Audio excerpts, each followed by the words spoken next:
Setelah melalui proses yang begitu panjang, rancangan undang-undang atau RUU Kesehatan masuk dalam tahap akhir pembahasan tingkat 1 pada Senin 19 Juni 2023. Kemudian akan dilanjutkan dalam pembahasan tingkat 2 atau rapat paripurna pada hari ini, Selasa 20 Juni 2023.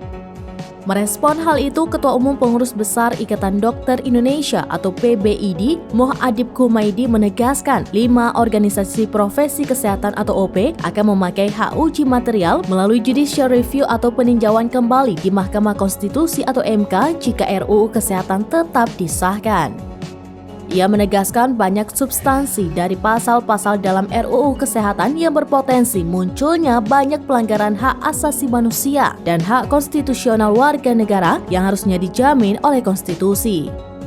Meski demikian, 5 OP tetap berharap Presiden Republik Indonesia Joko Widodo untuk tidak segera mengesahkan dan penandatanganan atas RUU Kesehatan tersebut untuk menjadi undang-undang dengan memperhatikan segala dinamika yang terjadi dalam masyarakat.